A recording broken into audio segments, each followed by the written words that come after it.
Welcome to the 15th episode of Profs Radio, the show to A-star your business by learning from entrepreneurs on experience how to solve problems. I'm your host, Peter Martin, Director of Profs.biz. Today, we have Neil Whitfield from Small Business, Big Ideas. Good morning, Neil. Do you want to say hi to the listeners and tell them what you do? Hi, Peter. How are you today? Very well, thank you. Good. I'm Neil. I run a company called Small Business, Big Ideas, which is essentially me at the moment. And I help small businesses to improve their marketing. So it's very much a case of helping them to get the foundational strategy stuff right, that unfortunately quite a lot of small businesses tend not to spend too much time or effort on. What they do tend to do is go off and do things, not always with the best results. So where I tend to come in is helping them out to do that little bit of thinking, that little bit of planning, working out the really important stuff like what they need to be saying and when they need to be saying it. And funnily enough, that has a pretty dramatic impact on the effectiveness of the marketing work that they'll ultimately end up doing. So I can help them with the upfront strategy, and then what I'm doing a lot of is almost freelance marketing manager style work, where I work with the clients to get things implemented. You've hit the nail on the head there about strategy, because there's so many things now to pull you in, isn't there, as business? Do the bots, do Facebook, other social media, do video, do podcasting, and actually you can start having a scattergun approach with no strategy. Well, just hit it, and actually you want to be more like a sniper, don't you? And actually only use the thing, because there's so many things to pull us in, and it's about using those things that are right for you and your audience, isn't it? Yes, and I think it's so easy for people to get dazzled by what I call bright, shiny things. So, you know, they're either on Facebook, or they might get a call from someone trying to sell them something. And it looks like the best thing since sliced bread. It's going to solve all of their problems. And quite frankly, it's not going to. But unless you've actually got some techniques and some parameters to judge things against, then you'll just swing wildly from one thing to the next. Increasingly, you know, our most scarce resource is time, and that's just anybody generally, but certainly as business owners. So you know, whether you've got a limited budget, you're certainly likely to have limited time to implement things. And as you said, if you're doing 20 things badly, not really giving them, you know, the right amount of time or concentration, they're just not going to work. Far better to pick 3 or 4 things and do them well. And I think what people often need help in is working out what those 3 or 4 things really need to be, not necessarily what the latest Facebook guru is telling them they need to be doing. So it sounds like you've been a bit of a journey, kind of gathering all this knowledge about strategy and stuff. Do you want to tell us a little bit about how you've got to where you are today? Yeah, sure. So, you know, I'm sufficiently long in the tooth that my marketing career began back in the 90s. The first sort of proper marketing job I got was for a local brewery here in the Northeast. So for a lad straight out of university, mid-20s, working for a brewery, life pretty much couldn't get much better than that. And then unfortunately it didn't, because they closed the brewery. So I was there for about 3 years. It was a fantastic time. Got really great experience. But what that then meant was, after a brilliant summer where I spent all of my redundancy money, I was then desperately looking to find a position, was quite open to working both client side or agency side, and ended up moving down to Manchester and getting a job with Omnicom, who are the world's second largest global advertising group with, you know, thousands of advertising agencies out there. And I ended up helping to start their direct marketing arm, UK arm based in Manchester. So I went there as an employee number 4. Within 2 years, we'd grown to over 65 staff members, both in the creative and client services side of things.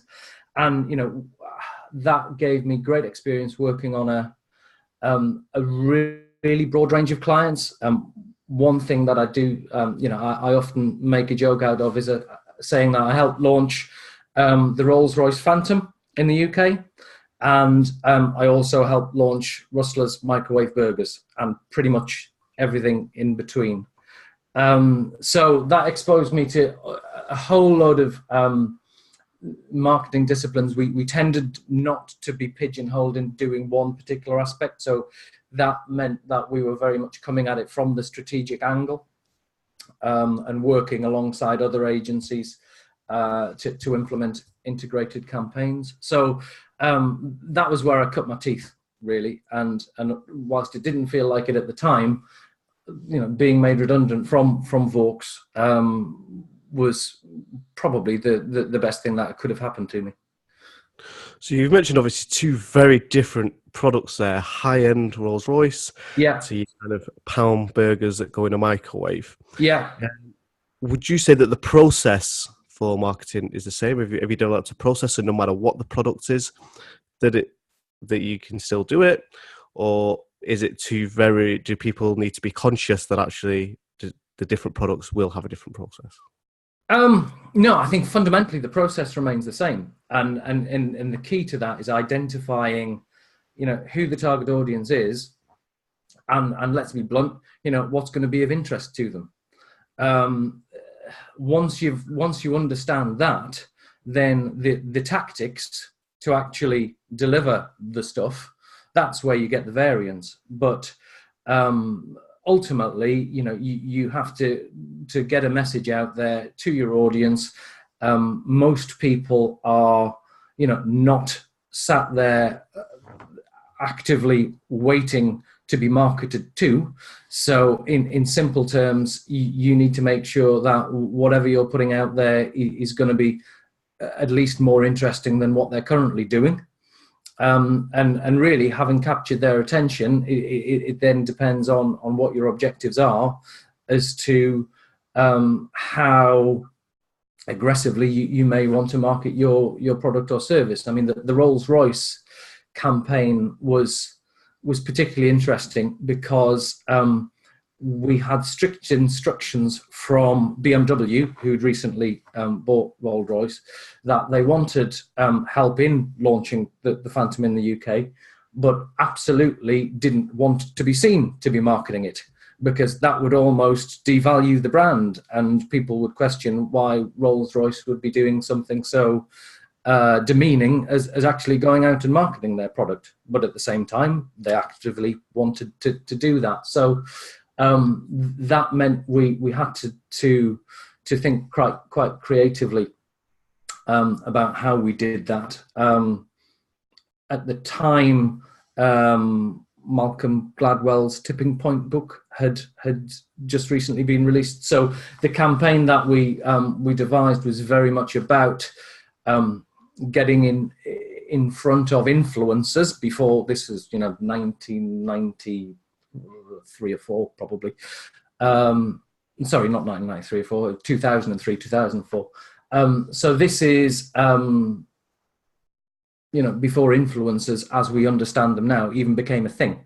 So we did quite a lot of under the radar marketing as well as some more classic, direct mail to the database of the exclusive Rolls Royce dealerships, and it was a really interesting time, which culminated in me spending a summer in my Toyota Celica, traveling the country behind the Rolls Royce Phantom, as we had a couple of actors who we had trained, going to all the places to be seen, pretending to live the aspirational lifestyle, engaging with the potential target audience at the likes of Henley and the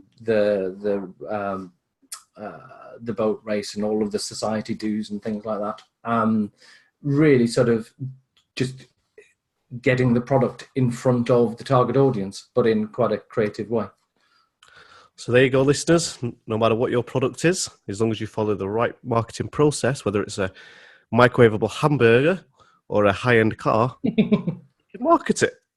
You just have to make sure you get that strategy that Neil's talking about. Funnily Right. enough, we didn't take Rustlers to Henley Regatta. That probably wouldn't have worked. Can you imagine sitting in a Rolls Royce just eating a microwavable burger? The campaigns together. Probably wouldn't go, would it?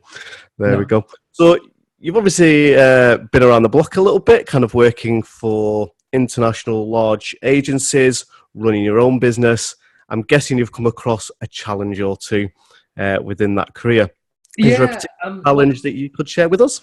Well, one thing that I didn't say is, so after working for the large agency called Tequila for about 7 or 8 years, I then moved, took up a couple of other marketing roles. That ended up actually helping to set up a small marketing agency, myself and a colleague. But actually, in 2007, I ditched all of that to move back up to the Northeast and set up a letting agency, which I promise you wasn't quite as random as it sounds. There was sound logic for that. So I set that agency up. We launched in the back end of 2007. Cold start, no properties, no presence, no awareness. And the same month, the credit crunch happened, which wasn't ideal. And it took me probably longer than I would have liked to have worked out. I thought, oh, well, you know, I've got all this wonderful marketing experience. I'll just apply that and everything will all be fine. But actually, some things which apply when you've got big brands and big budgets can apply to smaller businesses with smaller budgets and potentially smaller objectives.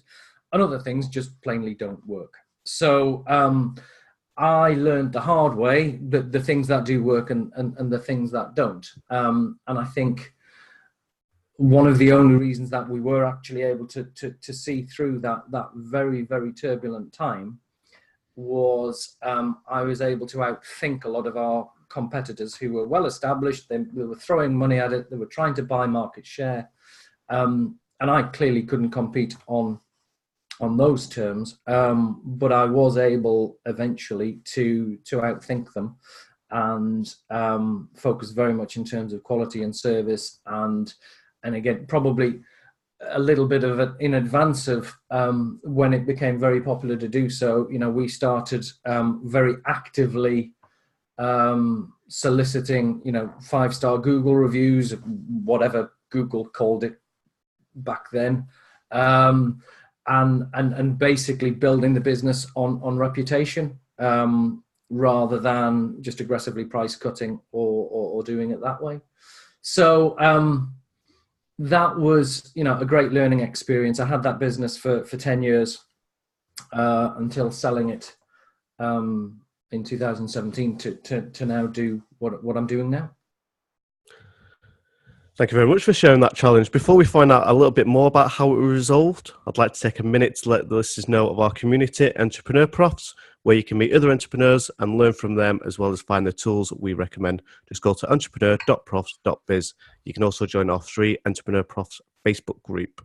So you mentioned a little bit there, Neil, about how you managed to outthink people, how you're doing stuff that was a little bit different. Was there sort of any tools or software that also helped you to overcome the challenge that you had? Yeah, well, I think one of the things that I worked out, and it did take a while to work it out, is that there are a number of different types of people. Again, it goes back to really getting under the skin of your target audience. So through seeing the sort of people who'd come and instruct us, it was clear that there were various different types of people who would have a property and want to rent it out. And in very broad terms, you would consider, on the one hand, people who were landlords, and the other hand, people who were investors. And I quickly worked out that I really wanted to offer our services more to investors than the landlords. But then the challenge came as to how to get to them. One of the advantages of having the letting agency up in the northeast was that, clearly you can pick up properties far cheaper than you can down south. But that then meant, I needed to find a way to, get in front of investors who might be sitting down in London and the southeast with money to spend. How would they think about, potentially coming to Sunderland, which is where I had my agency. So very early in 2014, I started a blog, the Sunderland Property Blog.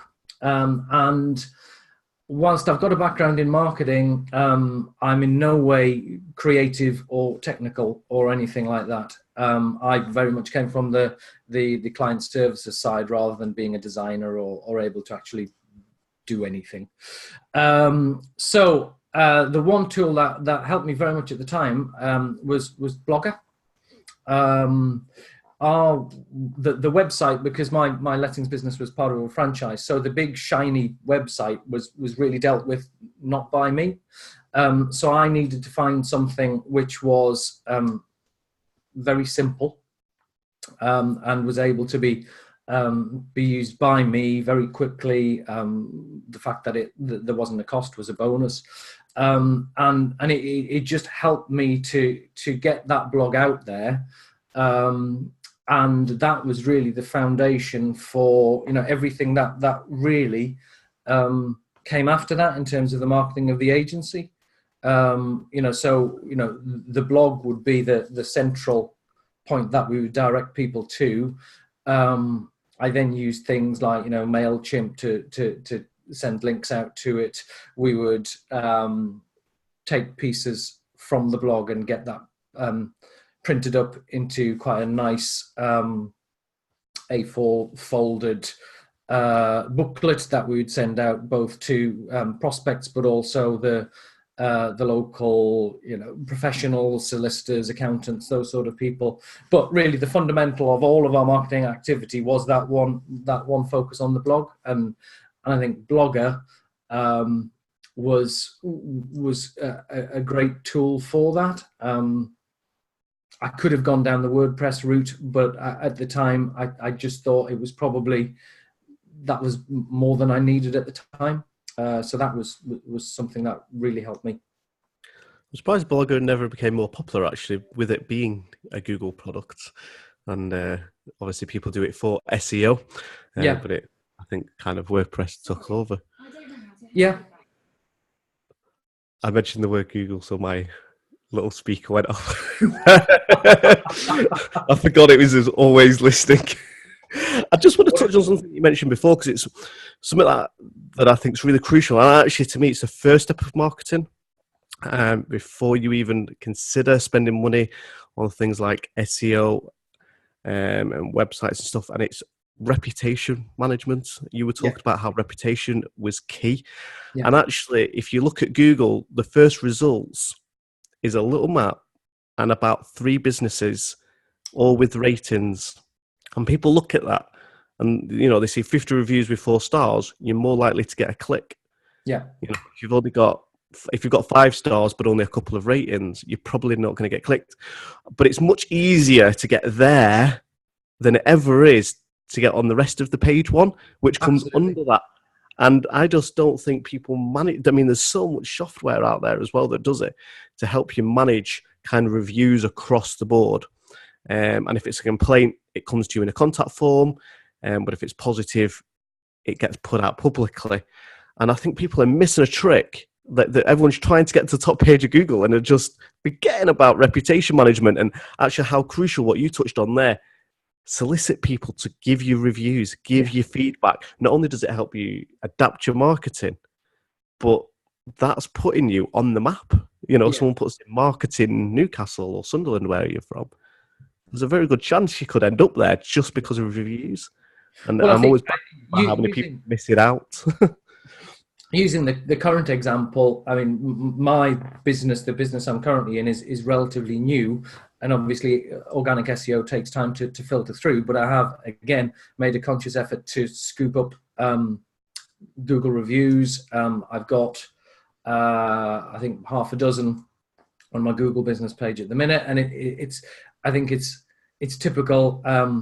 Cobbler's shoes and builders houses, that quite a lot of marketeers don't really have that many reviews. So I've only got half a dozen or so, but yet that still is putting me up there higher than other similar marketing consultants who've been there for a lot longer. But I think, touching on what you said about proactively managing the reputation, the previous business, the lettings business, it was absolutely fundamental and vital that we manage the process, because it's the sort of business where you might have hundreds of landlords and investors who think the sun shines out of wherever and you're doing a great service.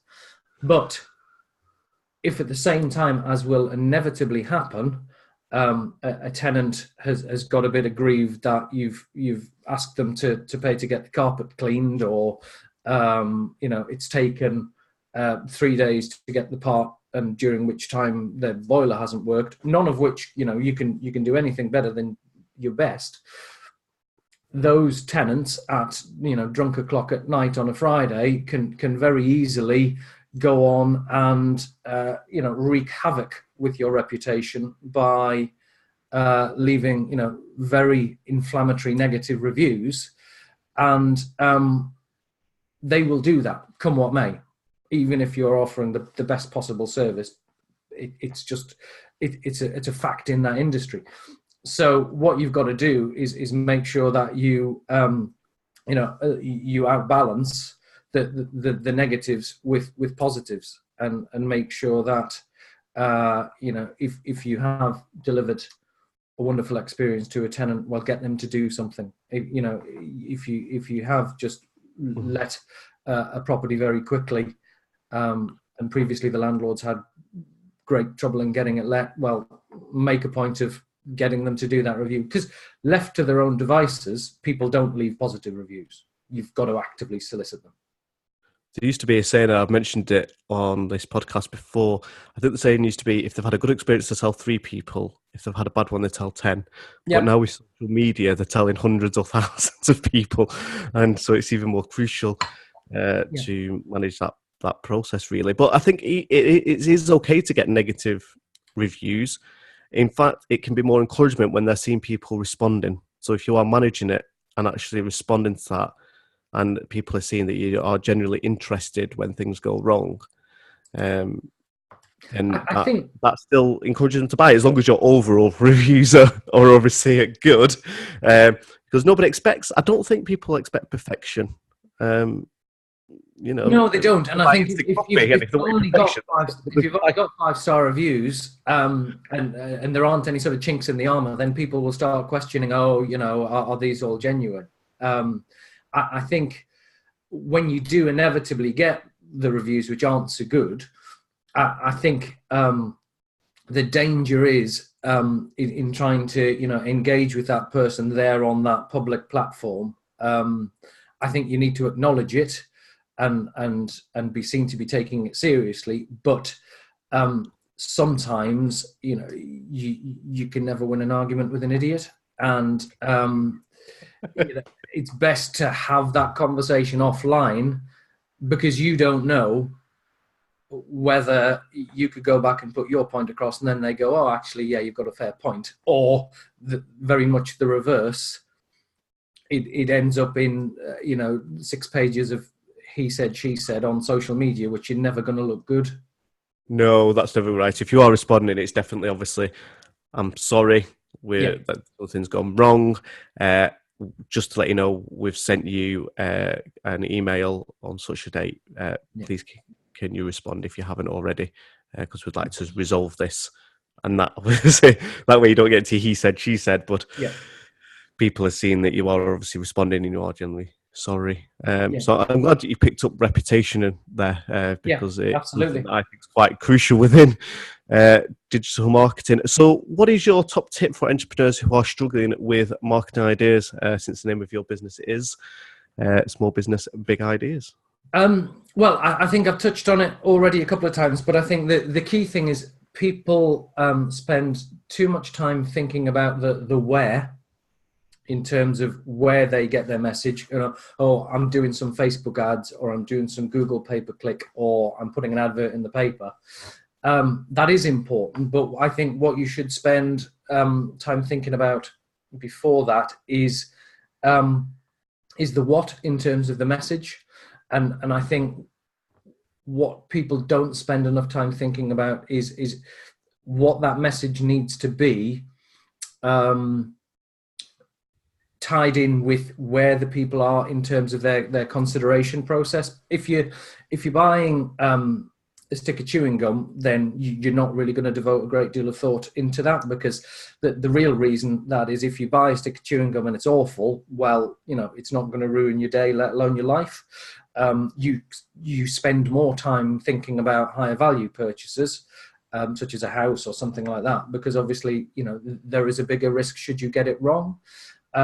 So, you know, you've not got a lot of time to market to a person thinking about chewing gum, but you do have quite a lot of time to get in front of people with more considered purchases. And what you have to do is make sure you're saying the right thing to them at the right time. Going in too aggressively with the sales message when, quite frankly, they don't even know that what you do is a thing, isn't going to work. Correspondingly, being all broad and softly wishy-washy when someone actually is there with a credit card out ready to buy isn't going to work either. So it's matching the message to where people are in that process, I think, is something that isn't done often enough. Comes back to the basics of know your customers, doesn't it? Yeah, Most absolutely. important 3 words of business: know your customers. Yeah. And your numbers, actually. Yeah. that's the one that gets overlooked a little bit. So I guess in marketing, you use a lot of tools, use a lot of software, and you know, within that kind of sector, there is so many. What is your favorite software or tool, and why? Well, at the minute, I did have to think long and hard, because, as you say, I'm using lots of things, I would imagine, at the moment. But I think looking at something that's had the most impact on this current business at the moment is a little Chrome plugin called Linked Helper, which I don't know if you've come across it, but seeing as I'm selling to a business-to-business audience, LinkedIn is, you know, by far, you know, my social media channel of choice. What Linked Helper does is it allows me to automate part of the process of growing my network of connections. I mean, Peter, met, I think, first at a networking meeting, and you know, LinkedIn, the principles are very much the same. There's a couple of schools of thought with LinkedIn. There's the people who think that, you know, you need to basically been out for dinner with someone before they connect with you on LinkedIn. And then there's the likes of me, who I describe myself as a LinkedIn tart. I will connect with anyone. And the reason for that is very much the same principle behind why you or I go to physical networking meetings. You're not selling yourself to the people around the table in a networking meeting, you're selling through the table. And my views of LinkedIn are very much the same, that even if a person doesn't appear to be in line with my ideal client, I don't know whether their network has got hundreds of my ideal clients within it, but I might as well connect with them and therefore get my content out there and visible to those people. So Linked Helper has helped me to grow my connections from, you know, a reasonable-ish couple of thousand 18 months ago to I think I'm just shy of 11,000 now. And with LinkedIn, you can have up to 27,000, which is a strange number, but that allows me to automate a lot of that. And I know there's a lot of people out there who don't like automation. And, I've got to say that, strictly speaking, it is frowned upon by LinkedIn, but, it can be a very powerful tool for growing the network and also messaging first connections as well. I do like LinkedIn. It is one of my favourites, I must admit. I tend to use it as my business card now at networking events just because I'm so bad with paper. But what are you saying there with automation? Like, that's the point of technology. If it's not making your life easier, if it's not freeing up your time, if it's not making things cheaper or letting you earn more money, what is the point of it? Yeah. So, I do agree with automation. What I don't like is when you have a connection, because I'm in the school for as you are, so I will connect with people that I don't know. Yeah. As long as there's some sort of synergy there, like they've got something I'm interested in or something like that. But when you suddenly get a sales message and like, whoa, like, who are you? Yeah. Like, you don't know me. And as soon as that happens, like, you're removed as a connection. So, I think I know you and I've got a bit of a relationship with you. I don't mind receiving the odd sales message. I've done it myself. But if we've just literally connected and the only thing you want to do is sell to me, is no.